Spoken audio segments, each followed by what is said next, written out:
Hello, everyone. Thank you for joining us. Welcome to CF Solutions 2020. My name is Dory, and I'll be your technical facilitator today to ensure that you have a smooth experience with Zoom.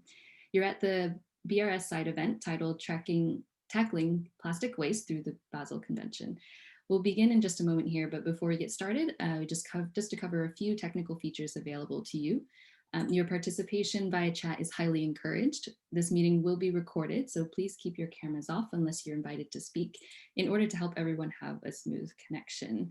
To help us acknowledge you in your questions and inputs, please rename yourself to your name and organization by clicking on the participants button at the bottom of your Zoom window, hovering your mouse over your name, clicking the blue More button, and then rename. We're now ready to get started. I'm going to hand the floor now to Susan Wingfield, Program Officer with the BRS Secretariat. Susan, the floor is yours.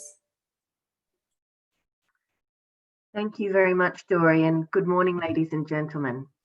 On behalf of the BRS Secretariat, welcome to our side event on tackling plastic waste through the Basel Convention.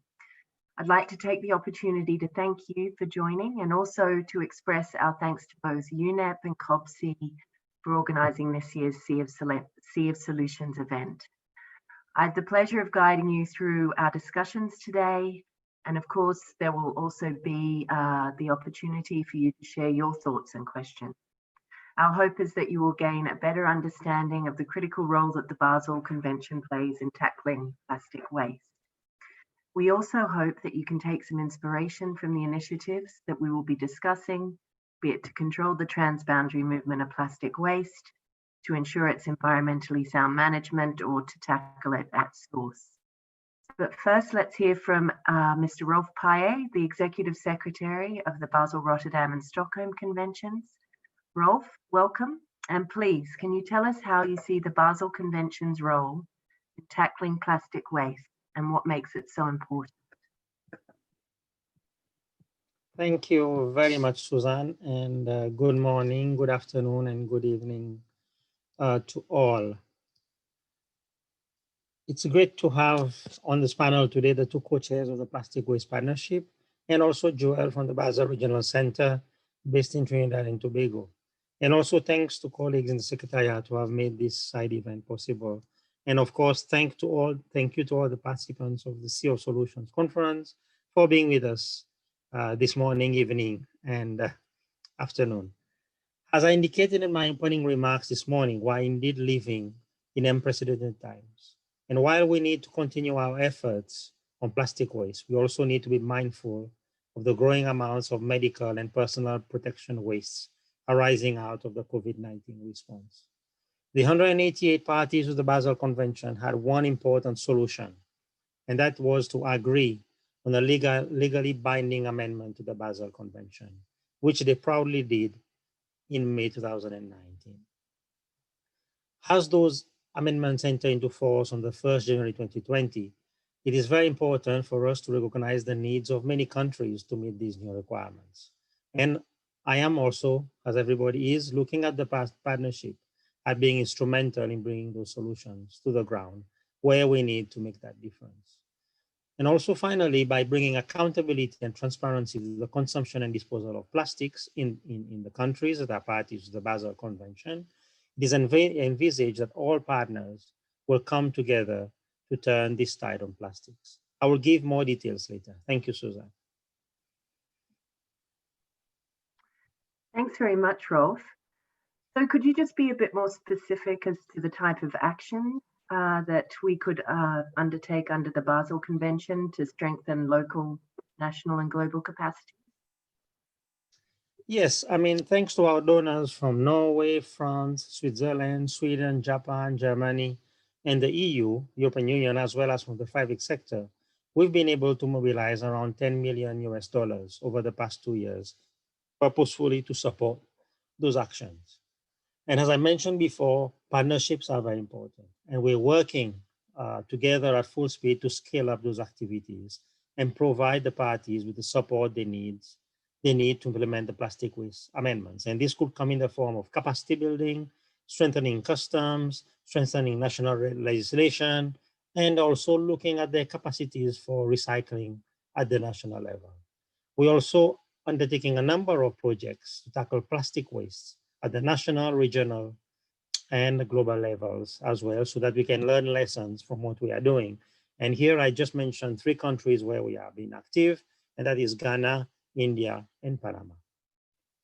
One of the strengths of the Basel Convention as well is we are able to bring critical technical assistance to the parties via our network of regional centers, which is found in all the regions of the world, especially in the developing world. And I'm very pleased that we've been having the support from the heads of the regional centers to really implement those activities. And today, as I mentioned before, we have representatives from the regional centers who will tell you a bit more of what they are doing. In fact, as early as 2002, the Conference of the Parties has also been busy in developing technical guidelines for the identification and the environmentally sound management of plastic waste. So with this long history of engagement in dealing with plastic waste, we were very happy that the parties decided to take very concrete and legally binding decisions so that we can move forward and really support countries. So finally, we have in the work of the conventions access to a global network of experts that we work with to develop these technical guidelines and to ensure also that we not only look at the issue of just plastic waste, but further upstream as well in the design of plastic products. As we know very well, we will not be able to survive without the use of plastics, but we need to look at how we can close the loop on plastics. And there, our collaboration with industry, both upstream and in the consumption and use of plastics, is very important. Thank you, Susan. Thanks very much, Rolf, for these very valuable insights. I think you've mentioned, Rolf, and certainly everyone who's with us today will agree on the importance of multi-stakeholder action. I'm therefore very pleased to introduce the 2 co-chairs of the Convention's Plastic Waste Partnership, Mr. Ross Bartley, who is the Trade and Environment Director at the Bureau of International Recycling, and Mr. Ola Thomas Thomason, who's Senior Advisor at the Norwegian Environment Agency. So Ola, let's start with you.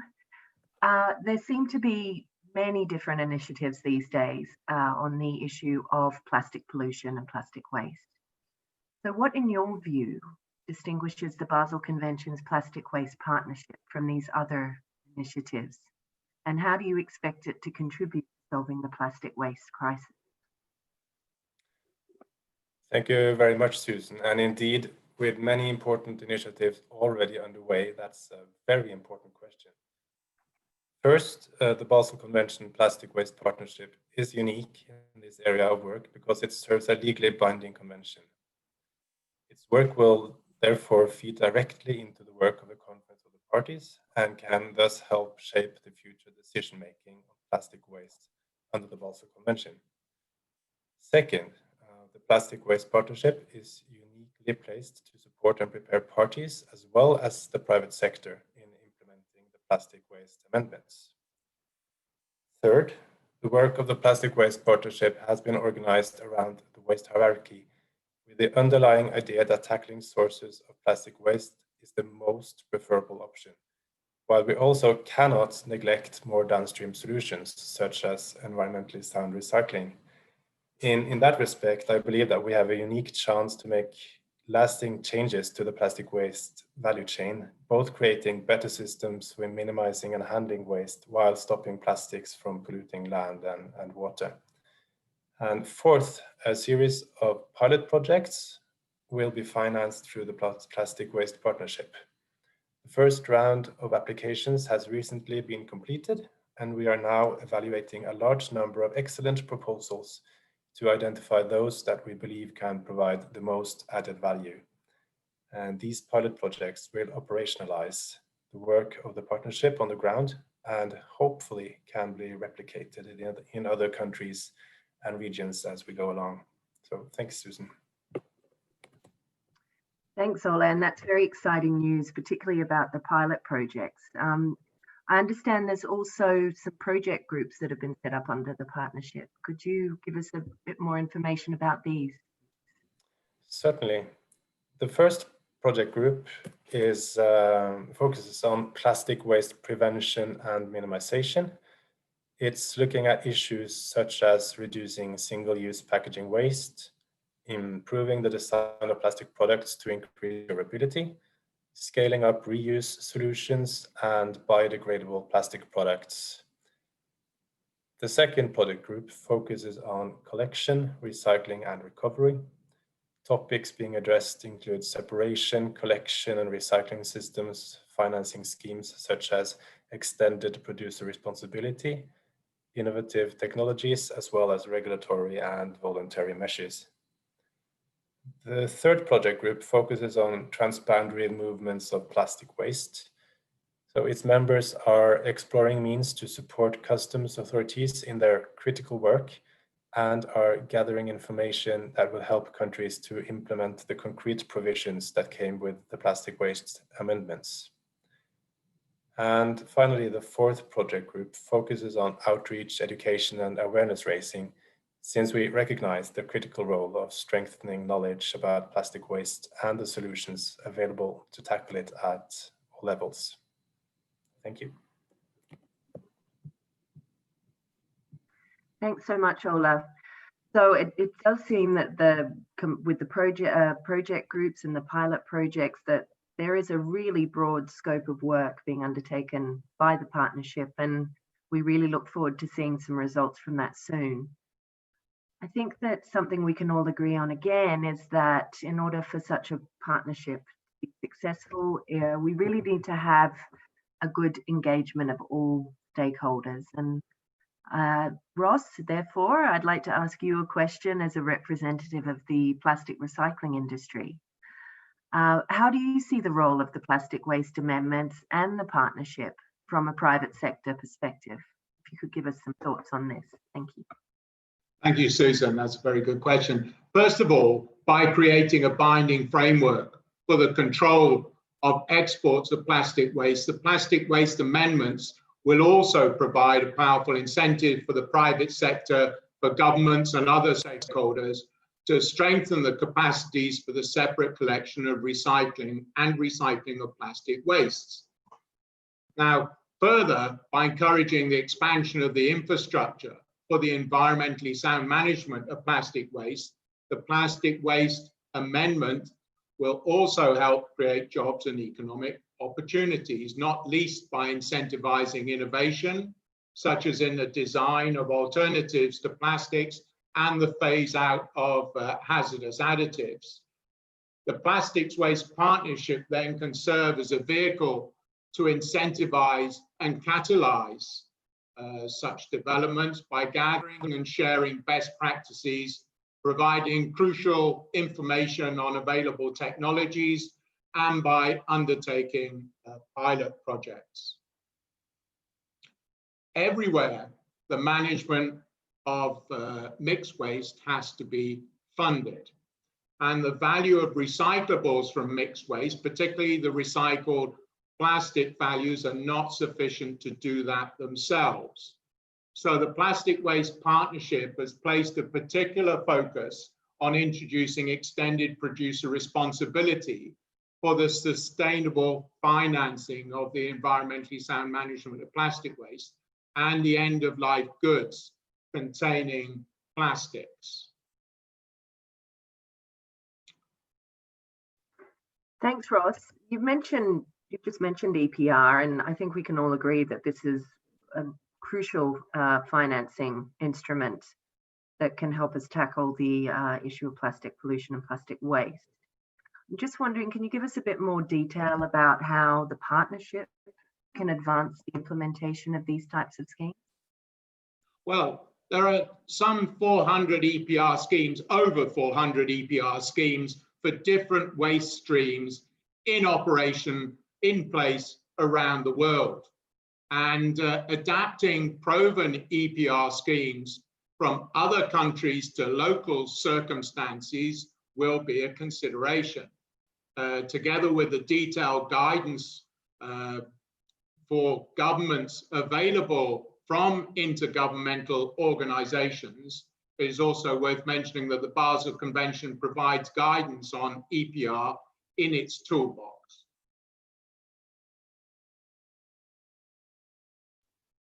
Thanks very much, Ross. And just one more question, if I may.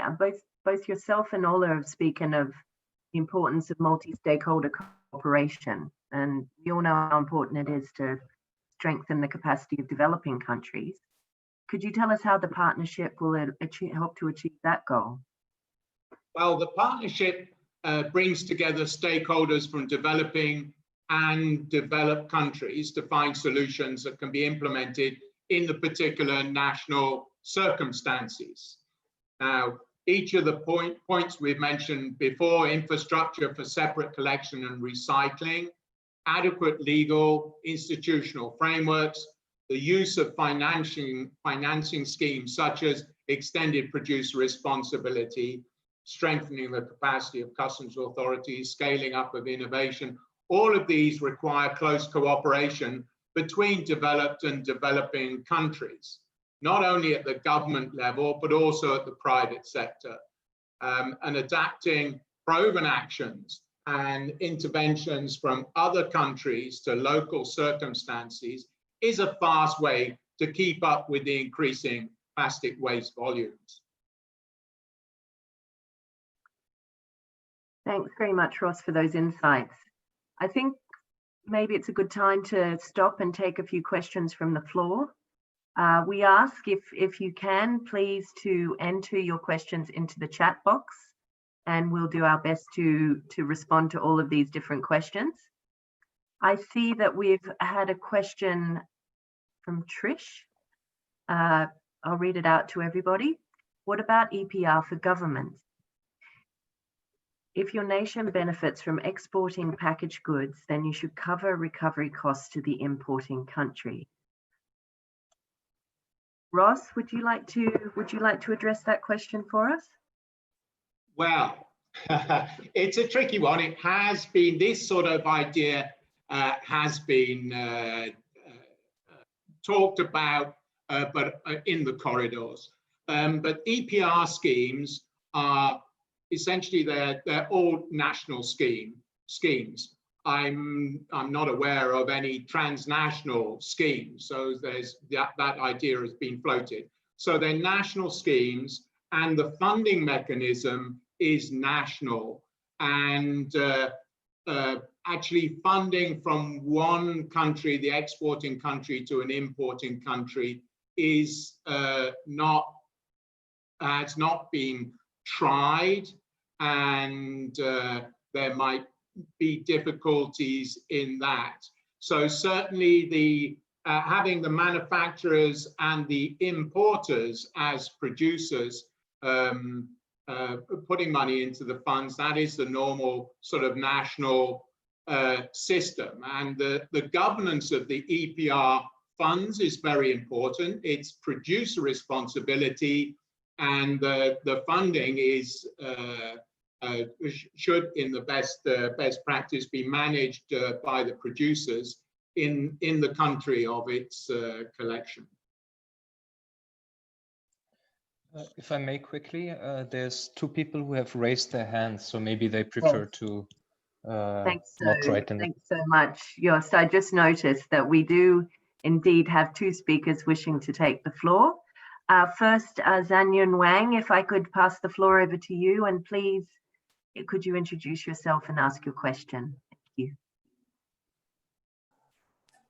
Yes, thank you so much. My name is Zhanyun Wong. I'm a senior scientist from ETH Zurich. So currently we're also studying the plastics and also the chemicals additives inside. Ross, you just mentioned about how this waste the partnership can help to innovate, and about the phase out of additives.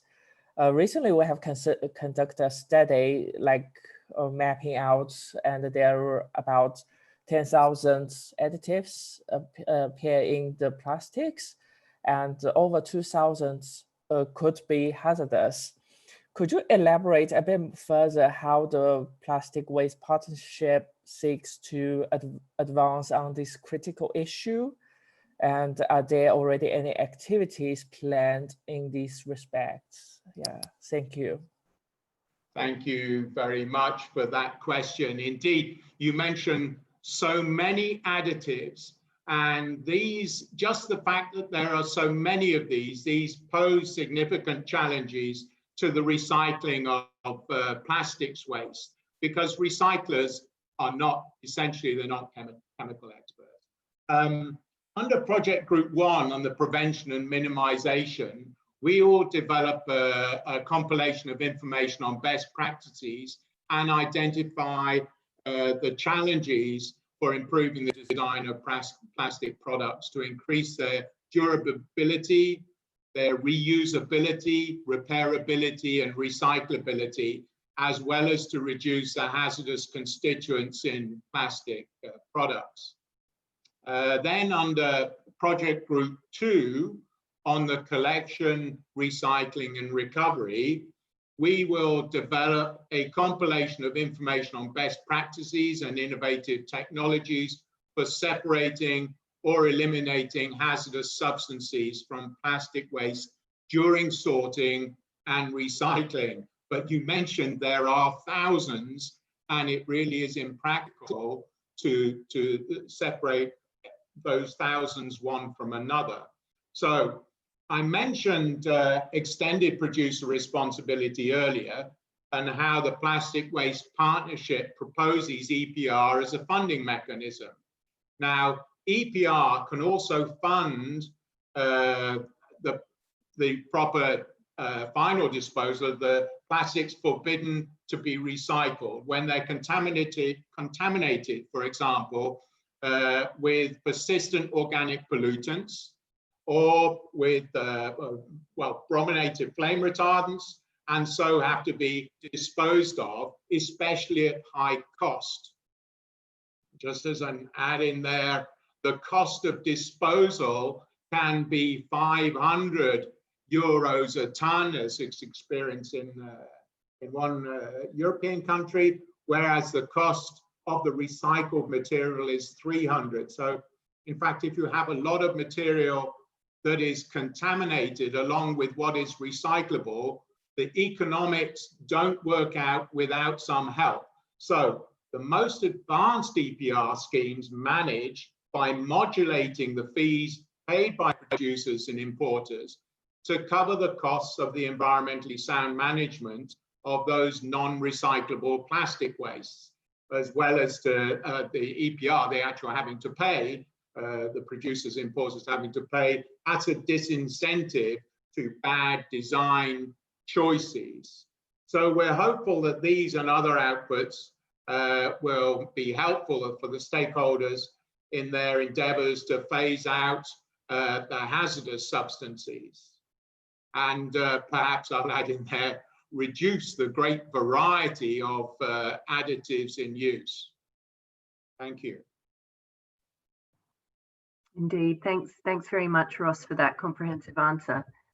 I see that we have also Steve Wong wishing to take the floor. Steve, please, could you ask your question? But first of all, could you introduce yourself and let us know where you're calling in from? Thank you. Hi, thank you for the floor. Good morning, good afternoon, good evening. Can you hear me well? Susan, okay, that's good. Yeah, I'm actually with the Plastic Partnership, and I'm also running an operation on plastic recycling for many years, to be exact, 36 years. And I have a lot of thought about this Basel Convention, and also a lot of comment on the partnership. First of all, I totally agree with what Ross just talked about, EPR, and also how we can integrate the Basel Convention together with all the stakeholders. And I would like to talk a little bit about our industry.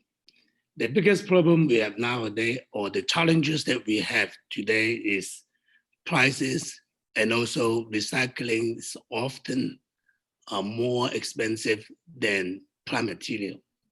And we need regulations, we need EPR, and one of the ways to reduce waste and minimize plastic scrap or plastic waste going to the environment is through regulations like Basel Conventions. When I talk about Basel Convention, I just briefly talk about our industry. There's always a saying that, especially a few years ago when China still can import, normally developed country always have a saying that whatever you can put in a container over the ocean or on the other side of the ocean, recyclers can always recycle all of them. And normally in the recycling industry, most people recycle in a very, very efficient way, but doesn't mean that this is the most environmental way. In other words, there are lots of waste in the end going to the environment. And I totally agree with the Basel Convention amendment. However, with the Basel Convention amendment, enforcement is around the corner. I see that at this moment, there's a lot of things that we need to do in order to increase the recycling rate. For example, with the entry of B3011, at this moment, there are lots of importing countries as well as exporting countries. They still don't have a clear guideline as to what they can export or what they can import. And especially on the unrestricted items, apart from the single plastic, we also have mixed plastic of PE, PP, and PET, which is under this entry of 3011. In fact, the whole idea about this Basel Convention amendment is to have the environmentally sound waste recycling to reduce waste going to the ocean or to the environment. With this, as I'm in the industry, I can say that there are lots of plastic waste which can be recycled in an environmentally manner, especially with today's technology. I do hope that the Basel Convention can extend the list to different kind of mixed plastic that which will not cause environmental problem. Recycling is good for the environment when you do it correctly. On the other hand, if you don't do it correctly, you will endanger environment. And secondly, I also would like to say regarding Basel Convention amendment is there are lots of countries, they have concern about HS code they are using. Since they don't have the idea or guideline as to what they can export under what HS code. For this will restrict exporting from developed country and importing from importing country. I give an example. At this moment, we have secondary material or material that ready for production. Apart from recycled pellet or apart from pellet, we also have flake, or we call it regrind. And this, in some countries, especially in Europe, they always call this as a scrap. And once this is classified as a scrap, importing country, they will have to use different HS code. For example, 3915. And with this HS code, they will be under different category for importation. And also shipping line, at this moment, they are really reluctant to take the waste because they don't understand, they don't have a guideline, so they refuse shipment. And in the end, I have my doubt if this Basel Convention amendment is not being enforced properly, you will actually reduce recycling rate because there's no clear policy. And I also understand that we just started, okay?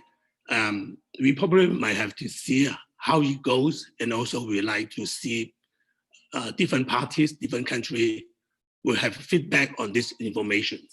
And I also would like the partnership to have a platform to have a feedback from different parties And lastly, not the least, is I actually see plastic is something that we really need to have them stay in the economy as long as possible through recycling. And recycling is the best solution once we consume plastic.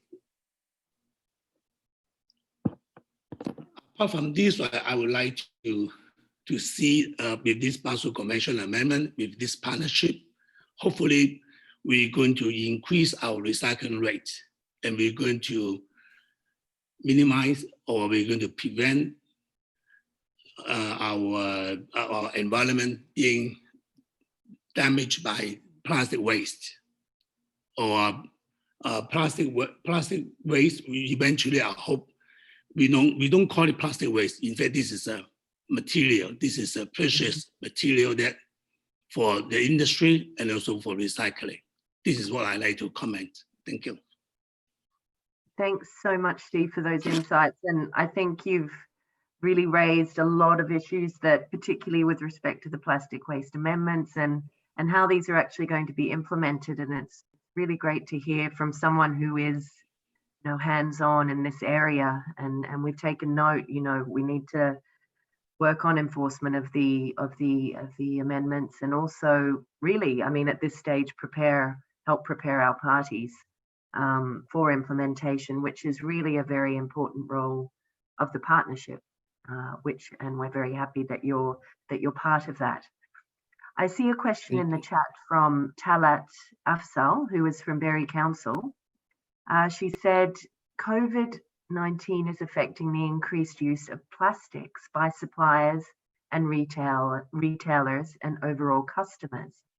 What is to be done to tackle this, especially by the partnership? So maybe Ola, would you mind responding to this question from Talat? Sure, Susan. Hi, Talat. Well, I think the current pandemic makes the issues at hand even more important to tackle. Regretfully, the partnership had its first meeting just a week or two before the pandemic hit. So our ability to be very hands-on during the pandemic has been limited. However, I believe the partnership's impact will be bigger in the near future. From our own experience in Norway, what we've seen is a big change in sources. The amount of household waste has increased compared to waste from workplaces and businesses. And this has been a real challenge to municipal collection systems. So our work in strengthening the collection of household waste and our experience could be shared through the partnership and hopefully be of use to other governments and countries. Also, we've seen a big drop in oil price during the pandemic, and this results in virgin plastics being made cheaply, much cheaper than making plastics with recycled materials, making recycling less economically viable. And the value of recycled plastic was always going to be a challenge, but the current market certainly has not helped. So I believe that the partnership's work on financing schemes such as EPR is even more relevant in this situation. And we see that in countries where there are well-functioning EPR schemes, that the EPR schemes are able to come in with financing and alleviate the situation a lot. So hopefully that can help in the near future. Lastly, I think we've seen globally more littering of masks and safety equipment, single-use plastics. And of course, there is an understandable reluctance to pick up such litter as it may be contagious. So I think we need to equip collectors and workers at sorting and recycling plants with proper safety gear, and hopefully also experiences from such things can be shared through the partnership with the experts. So I hope that somewhat answers your question. Thanks. Thanks so much, Ola, for that great answer. We're getting quite a few questions in, and it's hard to pick and choose, but I think for this segment, the final question I'll choose from Adeline Liu, who is talking of an international treaty for plastics. And this is obviously quite timely given that the ad hoc expert group just finished its deliberations a couple of weeks ago. Now, Adeline wants to know what are some of the lessons that should be taken from the Basel Convention and applied to the global treaty. So I offer this question to, well, whoever would like, but Ola, Rolf, Ross, if you'd even like to come in on that, please. Please go ahead.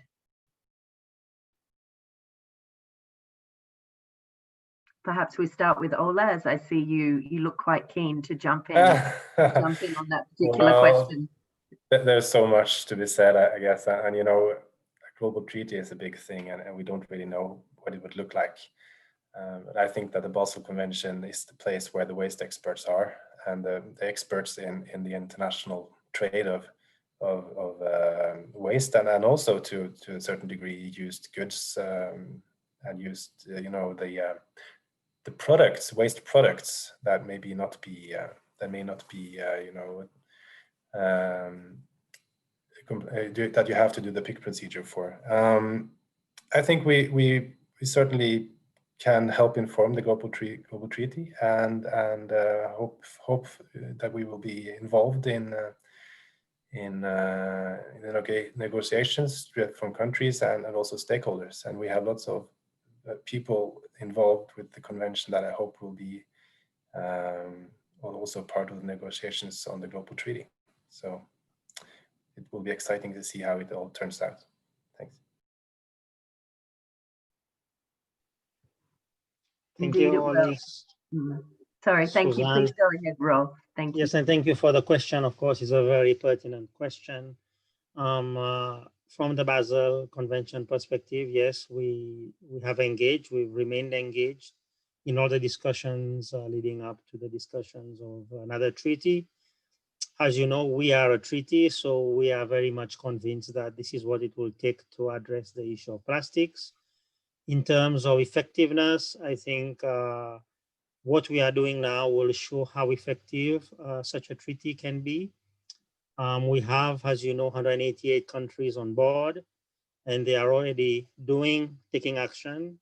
There's already a cutoff date at which they have to put in place measures. So we'll measure the effectiveness of those measures, and this will give us a good indication on how an international treaty can work, and hopefully the outcomes of our efforts and working with countries will guide the development of such a global treaty to see what works, what doesn't work, and also what are the opportunities that can be explored for us to address the problem in the most rapid manner, because time is of essence. That's the most important message that I hear from countries, and we hear it in the actions being taken.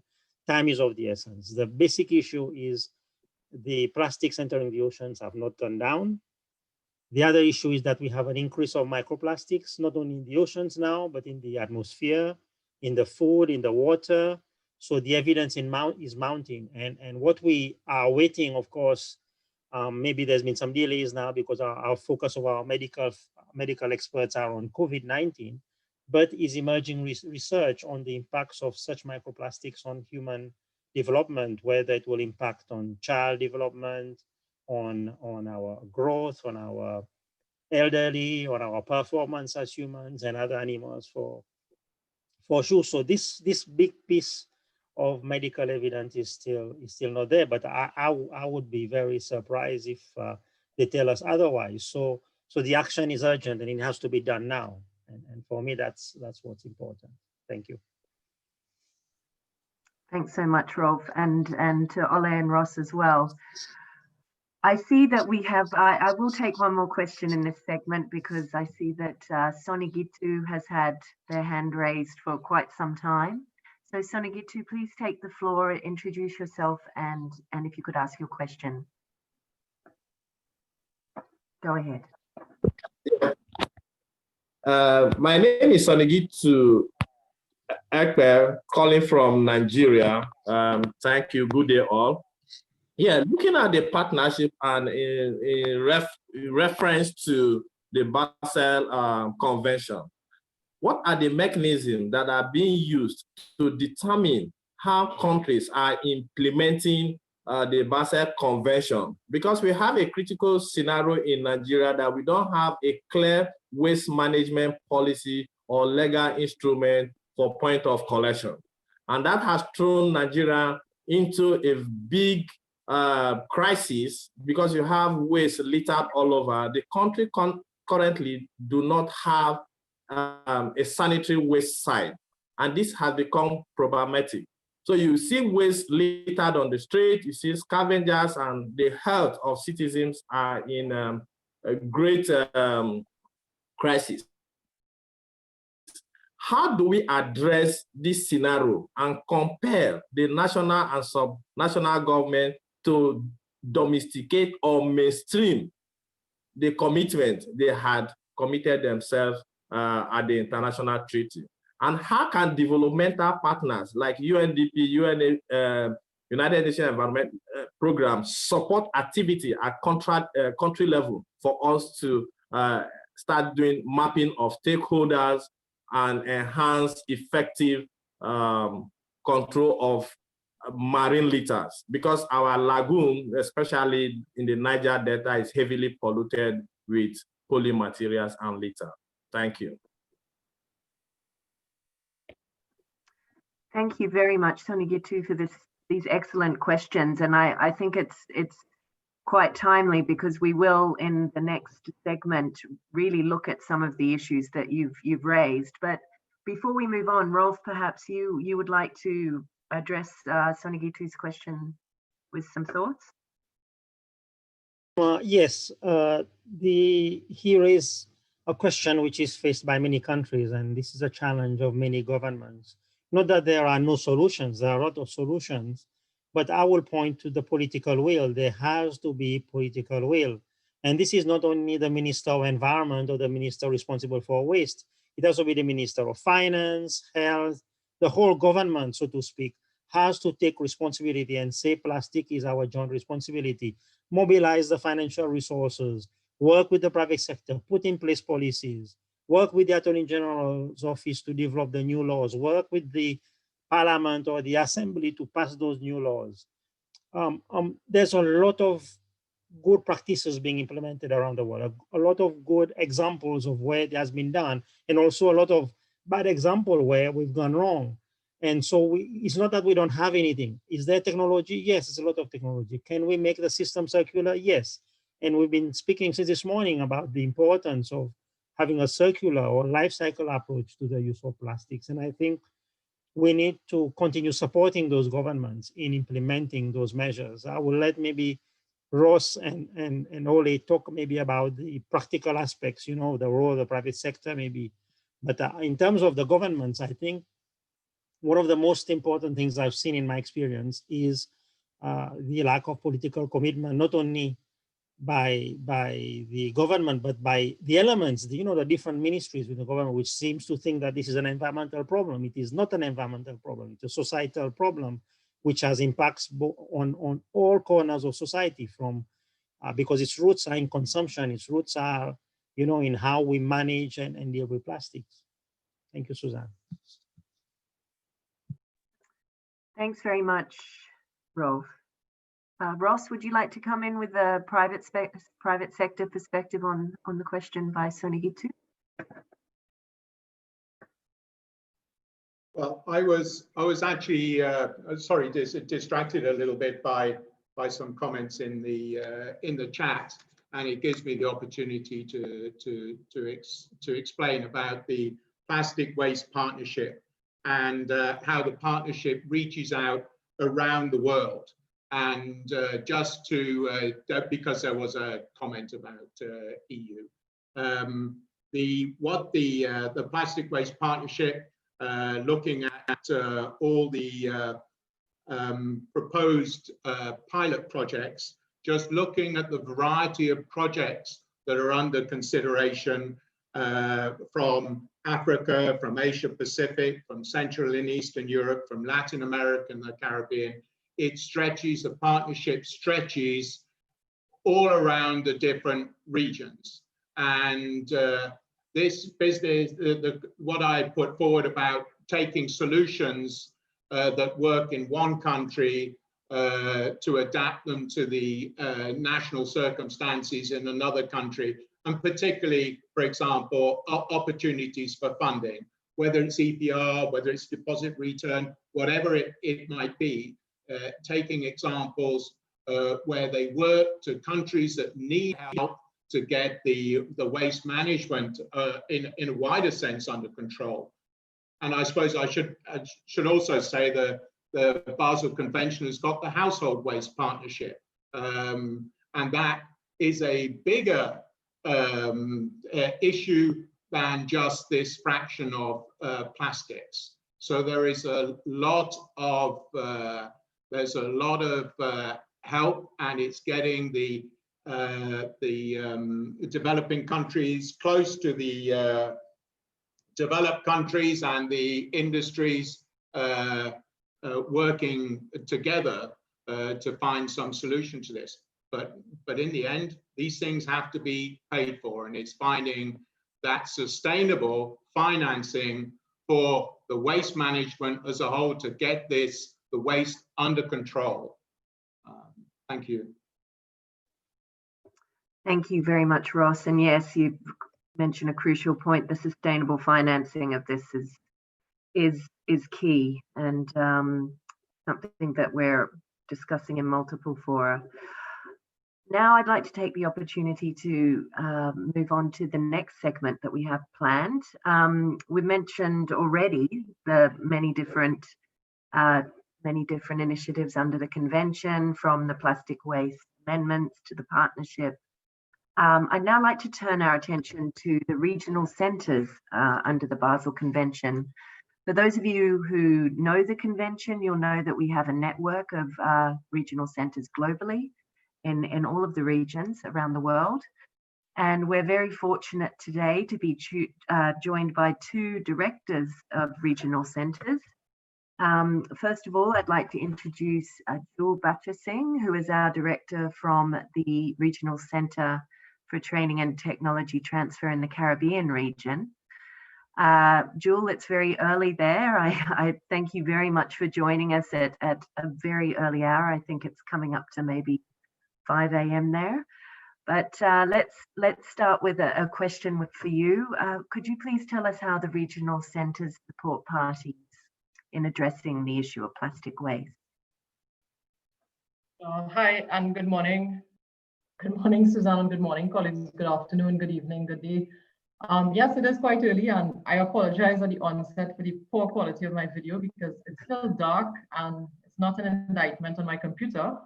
It's just that my study is not that great. So forgive me. And thanks very much for allowing the BCRC Caribbean to participate in this auspicious event. We do appreciate it. So in order to answer the question, these centers globally actually provide a wide range of services to the parties that they serve, including, of course, to address plastic waste. So this includes the training, identification, and assessing environmentally sound mechanisms for waste management, providing technical support, ensuring that pertinent information and awareness is available and disseminated to the member countries.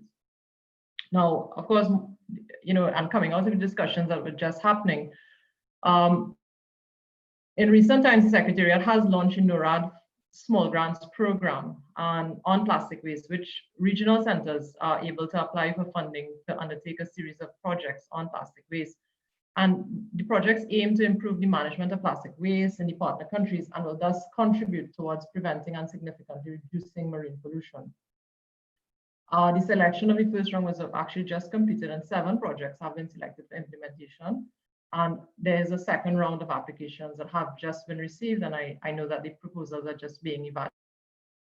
So that's the way that we actually facilitate this role in implementing the work under the Plastic Waste Partnership. And it's good to see Ole and Ross, the co-chairs of that group. Thanks very much, Jewel. And I understand that under the Small Grants program that you were successful. Your pilot project that you submitted was successful in gaining funding, and congratulations. Could you give us a few details about that project that you'll start to implement shortly? Yes, thanks very much. And we were really happy to have a project to represent the Latin America Caribbean region. And the project is replacing single-use plastic commodities in the economy of Suriname. And it's a very interesting project in the sense that it came from the grassroots. So there's an organization called Suwama, and they were the ones who really were the proponents of this. And we worked with them in collaboration to actually develop the proposal. And what the project seeks to do is replace single-use plastic across at least some of the supply chain. And we are also, interestingly, once the NORAD toolkit is available, we'll test it in our region. So a developing country will test it. And then we'll run this pilot project at stores in Paramaribo, which is the capital of Suriname, where we'll look to replace single-use plastic bags more sustainably. And really looking at the new normal of COVID-19. So, we're going back in time in many aspects and looking now at cloth bags and even bags that many of us may remember, depending on your vintage, talking about newspapers, bags, so even like for fish and poultry, etc. And the way that we're doing this is a strong gender component in the project, because we're going to use the local women's organizations to engender one, employment, and then two, to build their capacity. The other beauty about the project is that at the grassroots level, we're getting that buy-in from that level. So the rollout of the project will just ramp up then. Because we don't want to speak to the converted, we want to speak to those who are unsure and unaware. There's also some ambition to do 3-0 plastic high schools, so to get rid of like plastic bottles in high schools. And of course, we will look at and indirectly reduce environmental pollution caused by plastics overall. So I just want to say that we have looked a lot at the prevention aspect, and it's coupled with strong engagement from the community level at grassroots level. We are looking at that creation of the job opportunities, integration of women into the workforce. And of course, we are looking, the BCRC Caribbean is very strong on sustainability. And we're hoping that once the project is well executed, how we will then replicate throughout the Caribbean region. Thanks, Susan. Thanks so much, Jewel. And knowing the work that you've done before as the regional centre, I know that gender aspects are particularly important in your work. And I just wondered if you could tell us a bit about how you plan to engage women under the project, and what, if any, are their specific roles? Thank you. So the project looks at, firstly, the NGO that we're working with is women driven. So the head of the organization is female. And in addition, we are going to look at engendering those women groups in Suriname, in primarily Paramaribo, but will extend as the capital, sorry. And it will extend outside of Paramaribo and engage them to actually do the manufacture.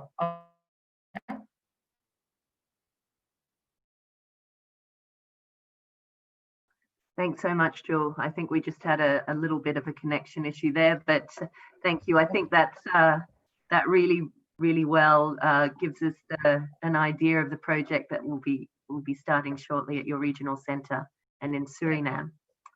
Thanks. Quite excited, yeah. Thanks very much, Susan. Thank you.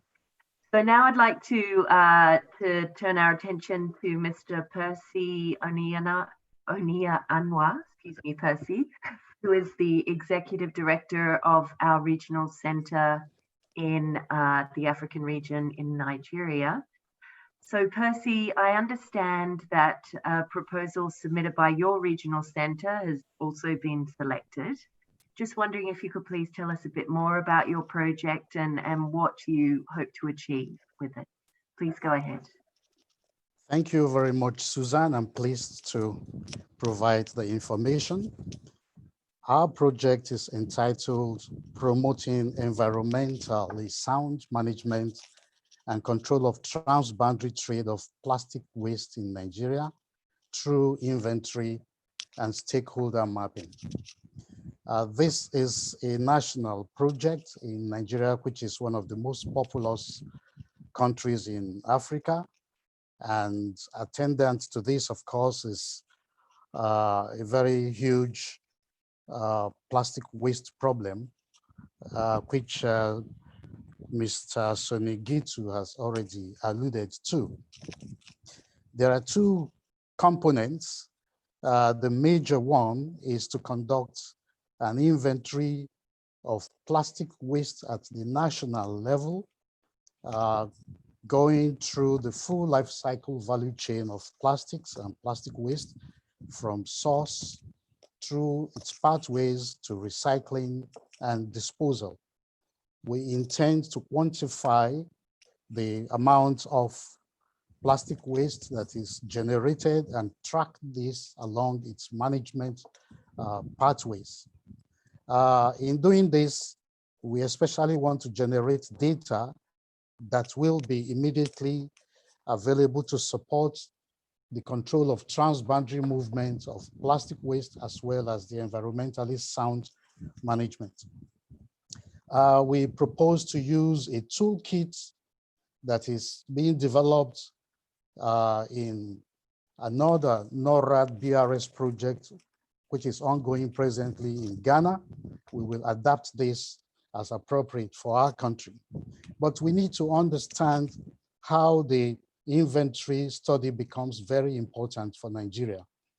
Just very recently, the Nigerian government has approved two very important policies, one for the management of solid waste in general, and more recently in October for the management of plastic wastes in particular.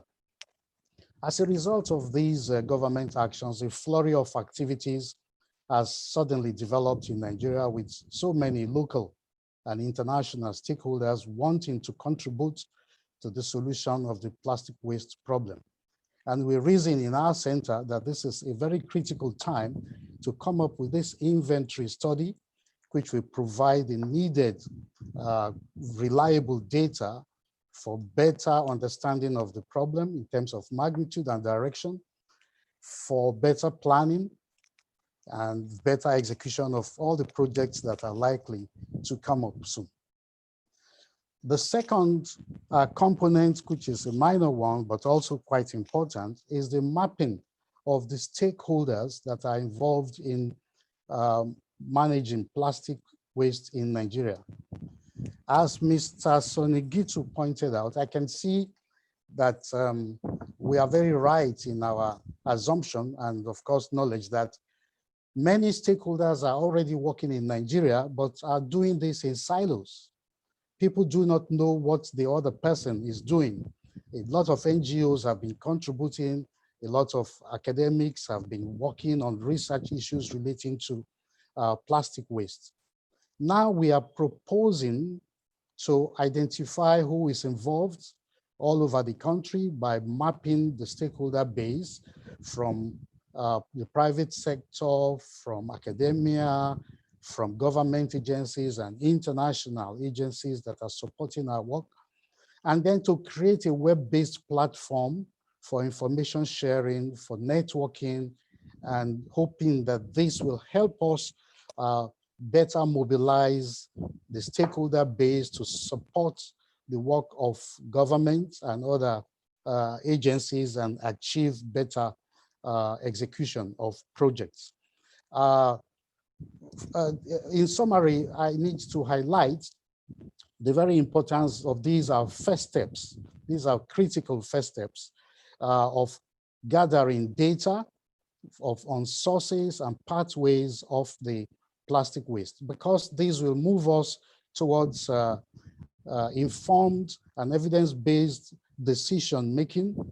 And we hope that the data from the inventory will be very valuable to our decision makers and other stakeholders to progress across all the 4 results areas of the small grant program. Thank you. Thank you very much, Percy, and thank you for giving such attention to the important exercise that is, of course, stakeholder mapping and also the inventory that you plan to undertake. I just wondered if you could give a bit more information about the specific results that you're expecting from the project, maybe focusing on the ESM side and or environmentally sound management side and transboundary movement side, as Jewel has already elaborated quite a bit on prevention. Over to you, Percy. Yeah, the small grant programs generally have 4 critical results areas. And these are, one, the first is the control of transboundary movement of plastic wastes. The second is the improvement of environmentally sound management of plastic waste. The third is to prevent and minimize the generation of plastic waste, while the fourth, which is also important, is to reduce the risk from the hazardous constituents such as persistent organic pollutants that are present in plastic waste. I can go ahead and give you some background information about some of the challenges that we face generally in the ESM and transboundary movement of wastes in Nigeria and in most developing countries.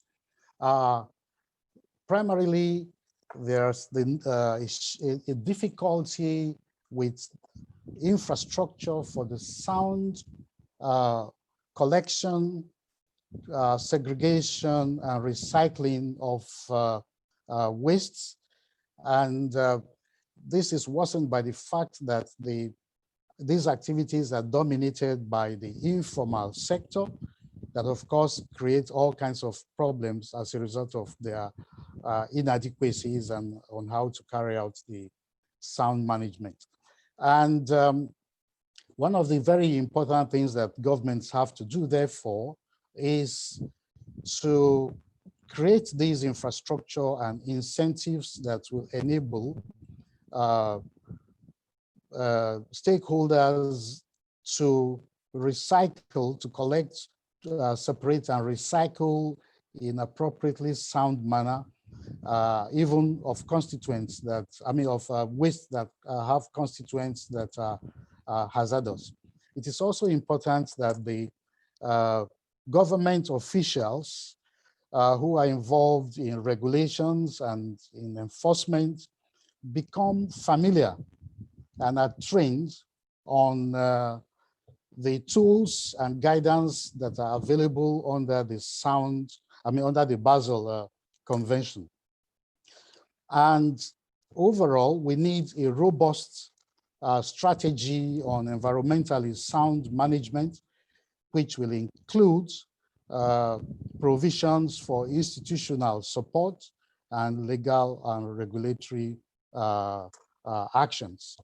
With regards to transboundary movement, there is the inadequacy on the part of enforcement officials who, these include customs, the police, inspectors, and other enforcement agencies who usually have personnel that may not be adequately informed on the methodologies for transboundary movement, and sometimes do not have the appropriate tools also for control of transboundary movement. In this regard, adequate training of such officials and the provision of certain facilities will be appropriate to enable them properly control transboundary movement as may be required under the proposed plastic waste amendments that will soon come into place. Thank you. Thanks so much, Percy. And just a final question for you, and maybe Jewel will want to weigh in on this. And you mentioned the informal sector a few times, and I'm just wondering, how you will seek to engage the informal sector and what steps really need to be taken to bring the informal sector into any activities that you do move forward with, because of course they're greatest concern may be a loss of livelihood, for example, the socioeconomic impacts that they might experience if there is a change in current systems. If you could just shed some light on how you plan to deal with that. Thank you. Thank you, Susan. The informal sector is very suspicious of policies of government because they think this might lead them to lose their livelihoods. So the first is to try to gain the trust of the informal sector through outreach programs that show the benefits of what the intentions of government is. Then it is important to get them under a proper regulation by organizing them into cooperatives and or where the cooperatives already exist to support these cooperatives. The informal sector under these cooperatives can be more easily trained on methodologies for environmentally sound management. Then it will be appropriate to provide them with support facilities that can enhance ESM, including personal protective equipment and other equipment, either free sometimes or by certain incentives that make it easy for them to purchase such facilities. I also think it is important to be able to establish a few model SMEs that relate to what we want the informal sectors to do better, such that these can serve as models for them to emulate in order to improve effectiveness of the ESM that will be undertaken by the informal sector. Thank you. Thank you very much, Percy. And I'd like to ask Jewel if she has any insights. I know, having visited Trinidad and had the pleasure of seeing the open dump there in Trinidad and the informal sector workers, I'm sure you've given a great deal of thought to this, Jewel. Please go ahead. Susan, I hope you're hearing me because I'm getting that my connection is not stable. But to answer the question, and just to support what Percy said, the informal sector to me is a science. We have to make sure that they are fully engaged. And one of the projects that you were able to witness firsthand was the one at the Guanapo landfill, where we have involved them in the actual sorting process. I hope you're hearing me. Done? Now my entire screen is frozen. Yeah. Okay. Good. Yes. We hear. So that's the way that yes, that's the way that we're trying to approach it. That you engage them, but it's really difficult because I think I have to reiterate what Percy said, that any proposal is always very wary with them. They're very concerned. This is their livelihood. This is what they know, and it's. Like I said, I think we have to really get to the science of this and try to understand them and really break it down to them. I mean, there are success stories throughout the Caribbean engaging them, but then you do have some negative stories as well. So it really is to find that balance, but we recognize their importance. They cannot just be ousted, okay? Hope you heard me. Indeed, we did. Thanks so much, Jewel. And I mean, thank you also to Percy. This is not an easy question, of course. But as Ross has pointed out in the chat, I mean, it's something that we need to continue to work at, given that across the world is the informal sector is representing approximately 15 million people, and that is a huge proportion of our population. So with this, I think let's move on to our final segment, which is, and for this final segment, I'm very happy to welcome my colleague Joost Dittkris, who is a program officer with the Secretariat. Now, Joost, we've already heard quite a lot about the plastic waste amendments and the partnership, and just now from Percy and Jewel about the small grants program.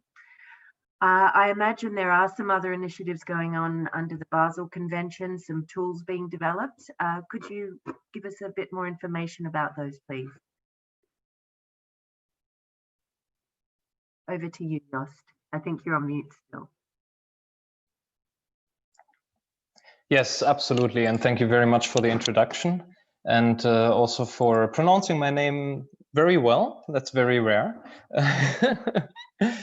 So, yeah, thank you again for that question. It's a really good one. And it's a really important one, of course, because with all these new changes with the amendments and of course, in particular developing countries, they already are under a lot of pressure and in some cases may already be struggling to ensure that they meet their obligations under the convention. So it's extremely important that we as the Secretariat provide the necessary resources and the necessary tools and technical guidance to support the parties at our best capacity so that they can really, when the amendments become effective on the 1st of January, the new entries be in a position to, to master this, so to speak. So yeah, indeed, a wide range of tools have already been developed under the Basel Convention to support parties in meeting their obligations. And I would basically like to distinguish two different types of support there. So first of all, there are those tools that have a broader scope. So they haven't been developed explicitly to deal with plastic waste, but rather they cover a number of areas of relevance under the Basel Convention, which of course also then includes plastic waste, right? So an example for that would be the framework for the environmentally sound management of hazardous and other wastes. So the ESM framework, as we call it, which was adopted by the 11th meeting of the Conference of the Parties. So this is really a very important, almost a flagship tool of reference guide, so to speak, that can really help countries in moving forward towards the environmentally sound management of hazardous and other wastes. Indeed, it's intended as a practical guide to all stakeholders. The framework identifies what can be done to address the challenges in implementing the ESM of hazardous waste and other wastes. And basically it's composed of 3 sections. It gives a common understanding of what environmentally sound management encompasses, so that everybody is on the same line, which is also critically important. Then, perhaps yet more important, it provides tools to support and promote the implementation of environmentally sound management. And finally, it also lists and provides strategies to implement environmentally sound management. So I can very much encourage all stakeholders to consult this framework. In this context, there was also an ESM toolkit developed, which actually addresses a wide range of topics of interest, some of which we have also discussed today during this meeting, such as on the informal sector, but also private sector incentives is included there, among many other topics. So there's also like a really practical menu to ensure that notifications of transboundary movements meet environmentally sound management requirements, and a guidance for developing strategies towards prevention and minimization. So all the 3 pillars of the Basel Convention are covered. Topics like informal sector is covered. So it's a really rich repository of hands-on guidance that can really help parties in implementing their obligations. But secondly, there are also those tools that were developed to directly address plastic waste. And of course, many of these are now still under development or being refined or being updated, right? So talking about updating, as Wolf also mentioned, already in 2002, the Conference of the Parties adopted the technical guidelines for the identification and ESM of plastic waste and for their disposal. Now, last year's Conference of the Parties, of course, decided that these guidelines should be updated, taking into account recent development and scientific advances. And yeah, as we speak, this process is still ongoing, and a revised draft was presented to the 12th meeting of the open-ended working group. And the intersessional working group will meet in December to develop a further revised version for the consideration of the next Conference of the Parties in 2021. So we all should hold our fingers crossed that to support them in this work, and that they will deliver a great product, which I'm certain of. So then also furthermore, the plastic waste amendments provide a strong incentive for countries to strengthen their capacities for the environmentally sound management of plastic waste, right? So the technical guidelines will be critical in this respect, since with the amendments, there will really be a push for many countries that they have to increase their capacities. Yeah, these guidelines will be very, very critical. But furthermore, also as part of our NORAD funded project, we are also developing a draft framework for developing ESM strategies. So this framework will be a little bit more hands-on, a little bit more, you know, with case studies and very practical examples. And we are testing this in our pilot countries so that we can make sure that we really provide that practical value added that you know, decision makers in the relevant ministries are in need of. And moreover, we have almost completed the work on the plastic waste inventory toolkit. Percy just mentioned that you know, he will, as part of his project, develop an inventory toolkit. So he could be one of the next to test this inventory toolkit.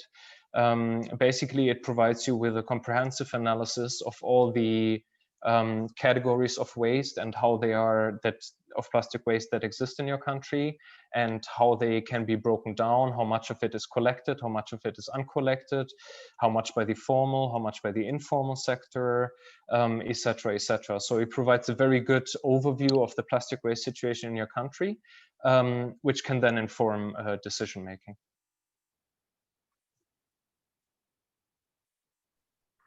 Thanks so much, Jost, for your for the overview of all of these tools. And you have mentioned, you have touched upon the fact that there's been some testing planned. Can you just elaborate a bit more? Is that testing already underway of these various tools and toolkits?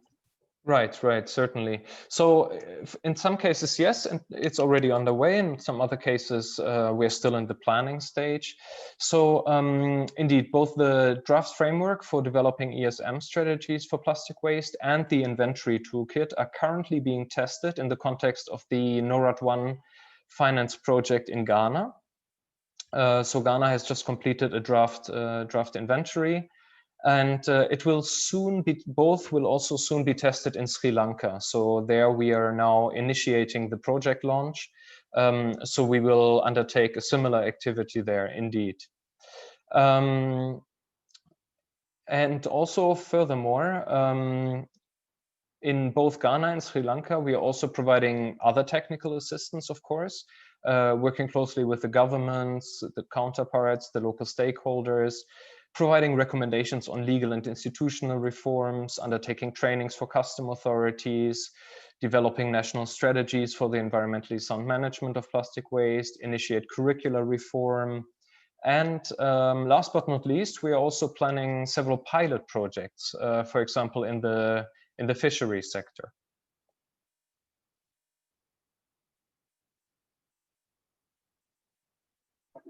Sorry, I'm having some issues for some reason. My mute No button problem. disappeared. Now, you've just mentioned pilot projects in the fisheries sector, which sounds quite exciting. Could you tell us a bit more about that? Absolutely, I'll be happy to. It's one of the projects I really like to talk about because I found it extremely interesting and a lot of lessons learned and a high opportunity for replicability from my perspective. So as you may be aware, actually, that a Greenpeace study found that lost and abandoned fishing gear makes up the majority of plastic pollution, macroplastic pollution in the oceans, which many people do not know, in fact. More than 640,000 tons of nets, lines, etc. are dumped and discarded in the sea every year. So in Ghana, there is a vibrant fishing industry. So we felt that this could be an issue worth tackling. So basically, together with our international partner, which is the Urco Institute, and with our local partner, which is S-Cycles, we worked to set up a pilot collection scheme for waste fishing nets in Jamestown in Accra in Ghana.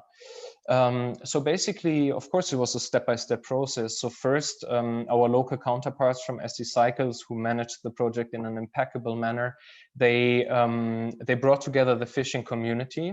They had to gain their trust, of course, a lot of consultations, and then until they felt more and more comfortable, and then they brought them into the discussions, and they brainstormed together what would be the best way to do this collection scheme. So also that you not just impose it, but rather you rely on the local expertise, right? And then they found a common ground. They decided to set up a collection point that would be collecting nets every 2 weeks.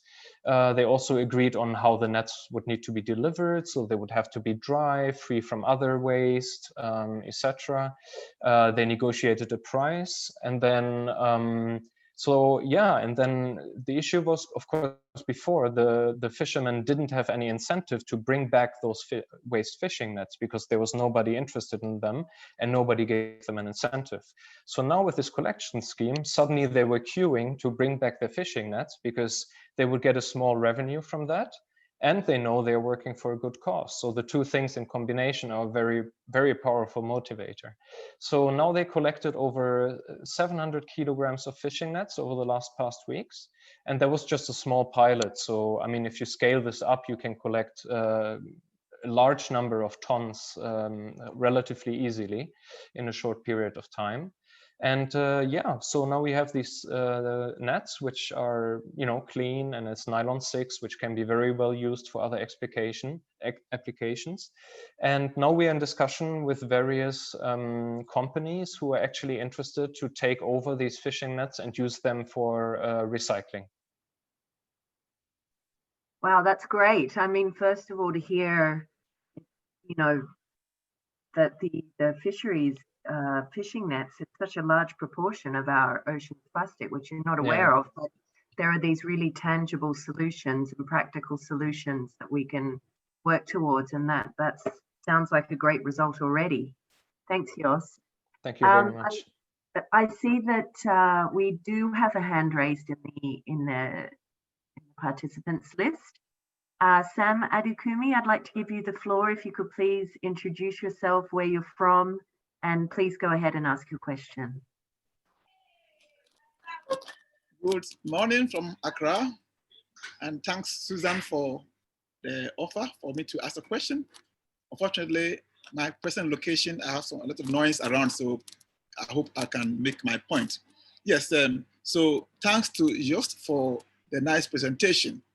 My name is Sam Edukumi. I work at the Ghana EPA and the Ministry of Environment, Science, Technology and Innovation. I have the pleasure of supporting the implementation of the BRS NORAD project in Ghana.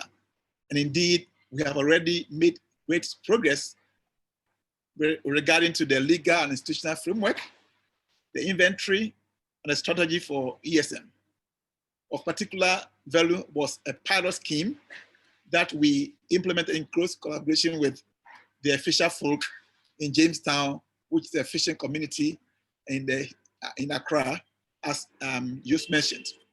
A collection scheme was set up and providing a compensation to the fishermen for returning their discarded fishing nets.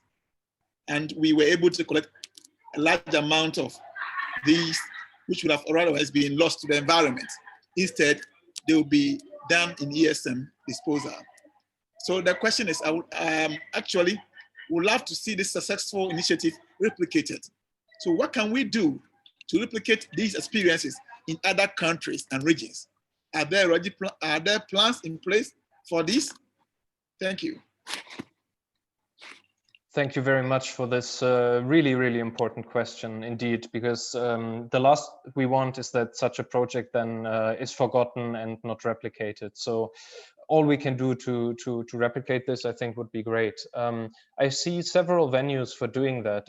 First of all, I would like to also call on the regional centers to that we can work together to share these kind of experiences across the regions. We can, once we have collected a few of those success stories, we can do webinars to demonstrate these success stories, and then hopefully other countries can pick up on that. That's one option I see. Another one is we already have some plans outlined actually. So as I mentioned before, the Ghana project is now also being replicated in Sri Lanka. So also in Sri Lanka, they also have a fishing community. So there we will also, or at least we plan to also implement such a fishing net collection scheme. So that's the plan there. And then we also have other projects lined up, probably some still to be confirmed, but probably in Malawi, Zimbabwe, Senegal, Togo, and Cape Verde. And in almost all of these, there will also be similar fishing communities and similar situation with the waste fishing nets. So in all of these countries, we could potentially further replicate this experience. So yeah, we already have some concrete plans. We have some plans that should be materializing within the next 1 or 2 years. And then also the regional centers, I think, will play an important role. Thank you. Thanks so much, Joost, and thank you very much, Sam, for your comments and great question. It'd be great to stay and to discuss this further. I mean, there's so many different initiatives, so much interesting work ongoing, but we've reached the end of the side event. What we've really heard today is more information about the plastic waste amendments and how there is the intention and hope that these will make the global trade in plastic waste more transparent and better regulated. We've had first-hand comments from the private sector about how the challenges that there may be in implementing those amendments, but certainly how they're generally welcomed by the industry in general. We've also heard quite a bit about the different initiatives being undertaken by our regional centres, for example, in the technical assistance program of the Secretariat, which is great, involving a lot of different countries, Ghana, Sri Lanka, Panama, India, to name a few. We've also learned about the ongoing work on the tools and guidance under the convention, and of course, the important discussions that are going on the technical guidelines, which really you could say are going to provide a framework for the environmentally sound management of waste plastic when it becomes waste. Last but not least, of course, we heard about the Plastic Waste Partnership through Ross and Ole, the co-chairs of that partnership, and certainly on their behalf and on the partnership's behalf, we'd like to encourage you to join the partnership if you've not already done so we can make this a joint success story. I'd just like to close by thanking all of the speakers for this very interesting discussion, and of course, in particular, you, the audience, for joining us.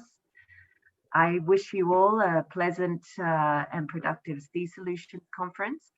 And I'll now hand back to Dory, who has some final closing instructions before ending the session. Thank you very much.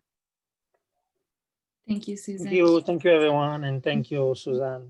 Thank you Bye-bye. for attending Sea Solutions 2020, as well as today's session. For upcoming sessions over the next couple of days, please join them by clicking the link to the Jubilo community below in the chat box, clicking program and selecting the session you'd like to join. Within the community, you can also explore the exhibitions as well as chat or set up meetings with other conference attendees. We're excited to invite you to contribute, showcasing your voices for solutions to plastic pollution.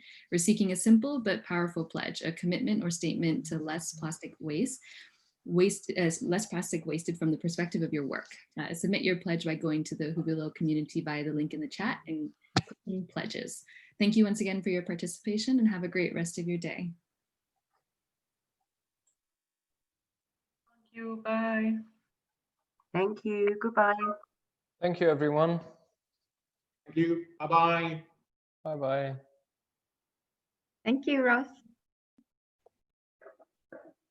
Bye.